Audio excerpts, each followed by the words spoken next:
Halo, assalamualaikum warahmatullahi wabarakatuh. Eh, Perkenalkan, nama saya Faisal Aditya Rinaldi dari kelas 403 untuk prodi S1 PJJ Informatika. Kali ini saya akan mempresentasikan salah satu rangkuman materi untuk memenuhi tugas UTS dari mata kuliah sistem jaringan. Oke, langsung saja.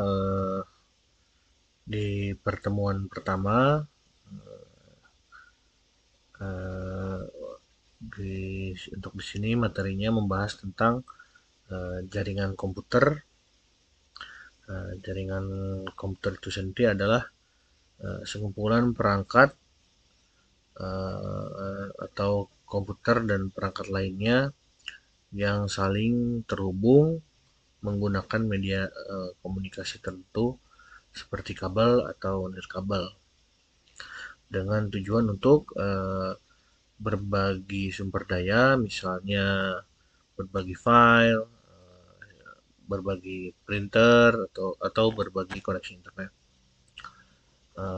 Selanjutnya tujuan selanjutnya adalah komunikasi data antar perangkat yang terhubung dalam jaringan.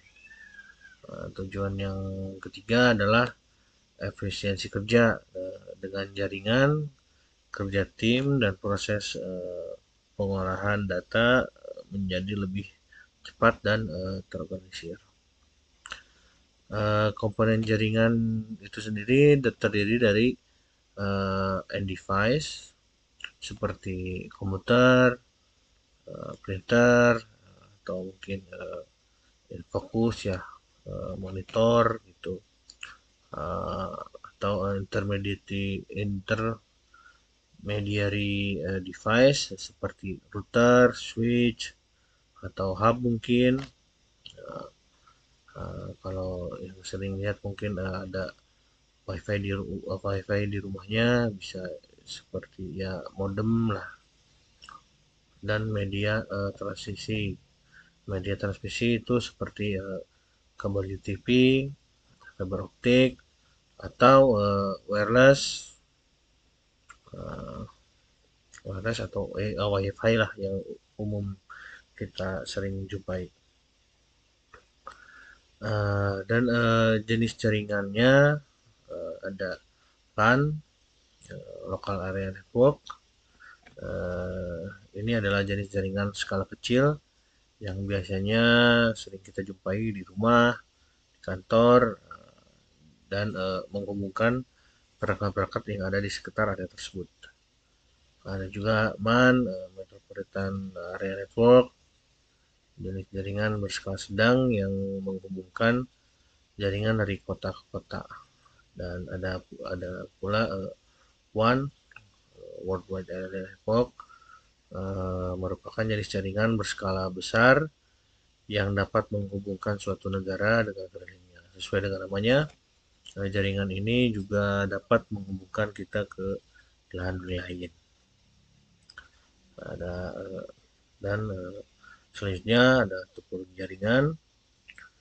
Topologi jaringan adalah cara perangkat dihubungkan.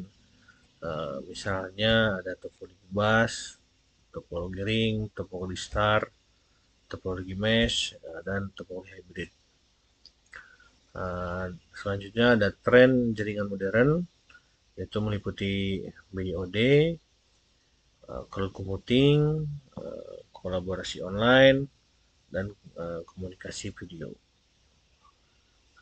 Keamanan jaringan, aspek penting dalam menjaga kerahasiaan, integritas, dan ketersediaan data. Selanjutnya di pertemuan kedua,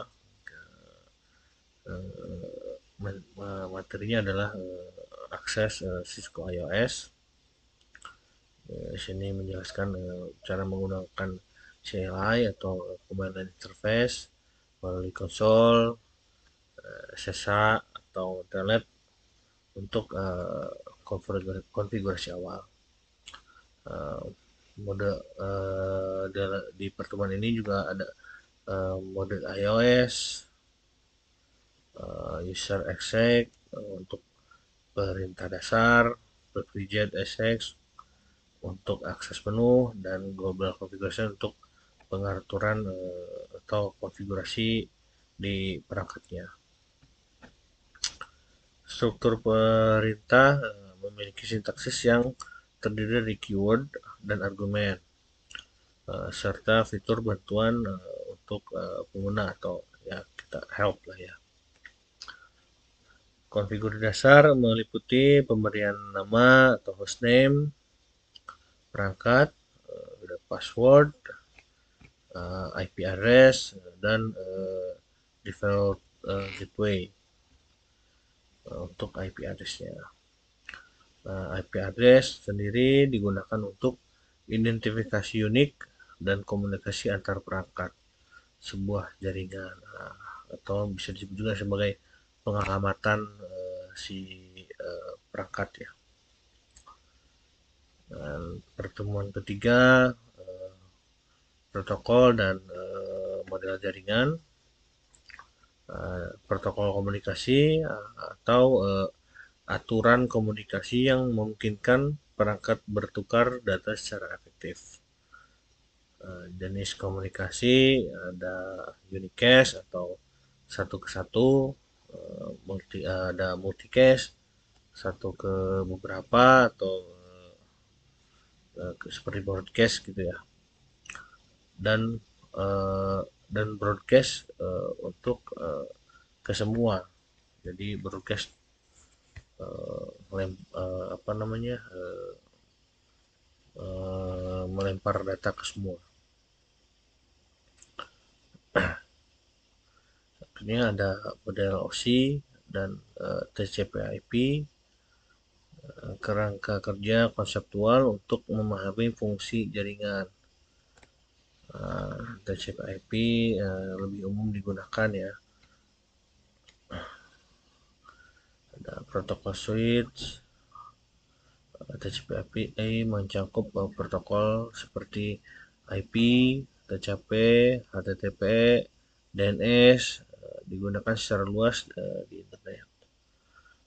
Ada pun organisasi standar, ada IETF, IEE, ICANN, ISO, dan ITU. Organisasi tersebut mengatur pengembangan dan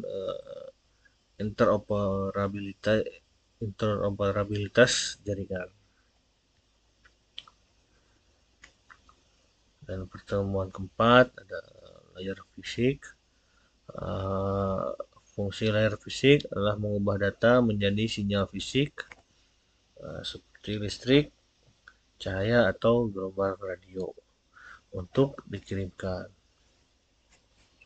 Dan adapun media transmisi seperti kabel tembaga, UTP, STP, atau apa namanya koaksial, ada fiber optik, dan media nirkabel atau wireless ya, menggunakan apa namanya frekuensi radio. Selanjutnya ada bandwidth dan throughput. Bandwidth adalah kapasitas maksimum media, sedangkan throughput adalah kecepatan aktual data yang ditransmisikan. Selanjutnya ada encoding dan signaling. Encoding yaitu mengkodekan bit data ke dalam sinyal untuk dikirim melalui media transmisi tadi. Selanjutnya ada jenis kabel dan konektor. Jenis kabel jenis konektor di sini ada disebutkan ada RJ45, ada kabel straight atau crossover. Nah, kalau ini biasanya digunakan di kabel UTP ya atau STP. Dan berikutnya adalah fiber patch cord ya. Pertemuan kelima adalah perancangan pengalamatan jaringan atau IP addresses ya. IP addresses itu adalah alamat unik pada jaringan.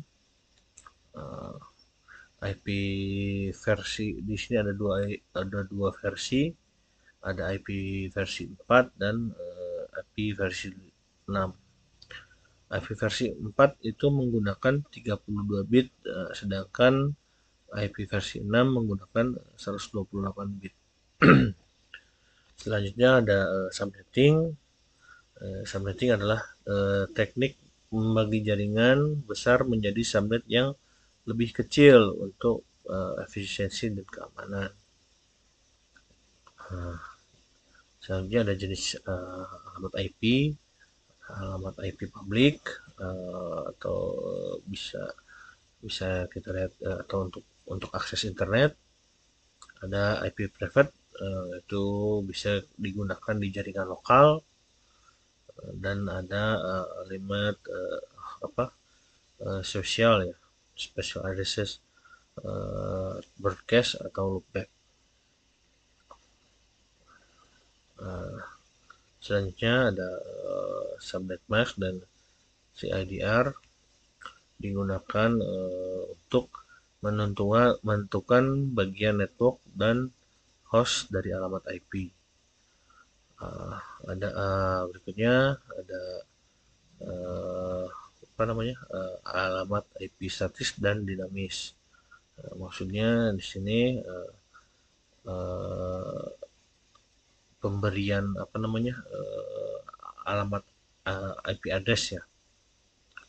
Untuk statis sendiri itu dikonfigurasikan secara manual atau kita input manual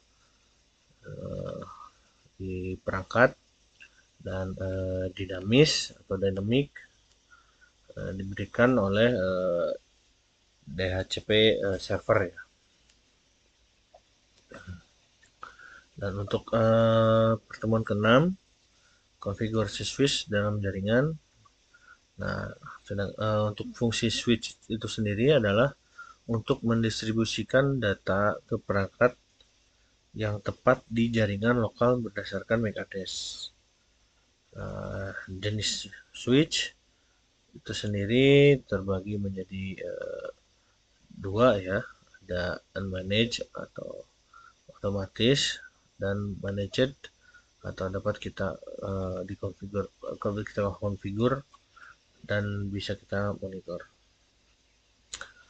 ARP Address Resolution Protocol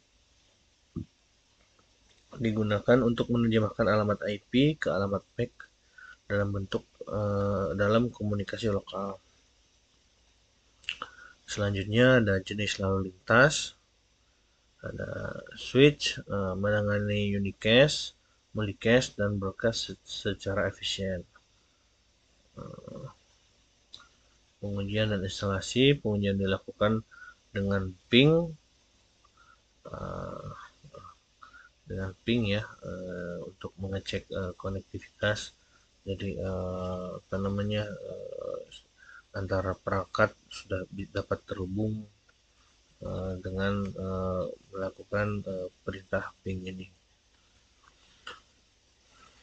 Instalasi memperhatikan kabel, posisi, dan sumber daya listrik. Mungkin itu saja yang dapat saya sampaikan. Mohon maaf bila ada kekurangan, dan terima kasih. Assalamualaikum warahmatullahi wabarakatuh.